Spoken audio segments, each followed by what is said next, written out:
Бисмиллахир-рахманир-рахим. Мейірімді рахымды Алланың атымен бастаймын. Пайғамбарымызға салауат пен сәлемдер болсын.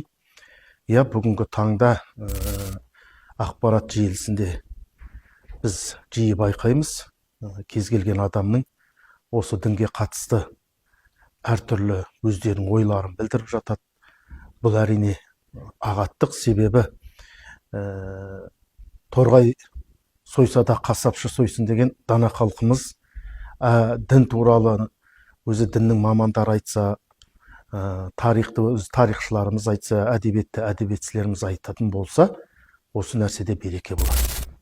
Сондықтан да бүгінгі таңда біз дінді негізгі мамандардан үйренуіміз керек. Негізгі мамандардың пікіріне жүгінуіміз керек.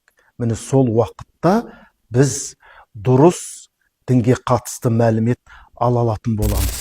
Өкінішке орай қазір екінің бірі әлеуметтік желіде отырып, діннің кез келген саласында әңгіме айтатын жағдайға жетті. Әрине бұны бірі білсе, бірі біле бермейді. Сондықтан да осы сөйлеп отырған адам шынымен де діннің маманы ма? Қазақстан мұсылмандар діни басқармасына қарасты адам ба? Жалпы оның айтып отырған шешімі, үкімі ғұламалар кеңесінде мақұлданған ба? Осыны біз анықтап алуымыз керек. Сондықтан қазіргі таңда мысалы кейбір ақпарат құралдарында мысалы домбыра харам деген секілді кейбір алып қашпа әңгімелер таратылып, бізде намазхандар, мұсылмандар бұған ұлттық құндылығымызға қарсы шығып жатыр деген секілді әңгімелер орын алып отыр. Бұның барлығы сол діннен хабар жоқ адамдардың арнайы мәлімет таратуынан болып отыр. Бұндай жағдайларда біз әр облыста болмаса жаңағыдай Қазақстан мұсылмандар діни басқармасына хабарласып, сіздер осындай мәлімет бердіңіздер ме?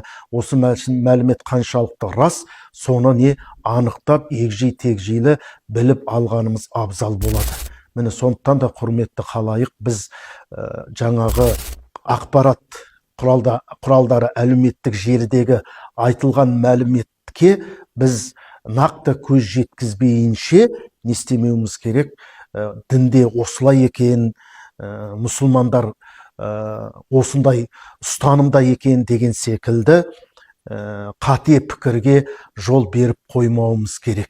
Сондықтан да жаңа жоғарыда айтып өткеніміздей, торғай сойса да қасапшы сойсын деген дана халқымыз дінді терең оқыған, жан-жақты оқыған, сол діннің негізін түсініп білген адамдар сөйлесе абзал болады деп ойлаймын.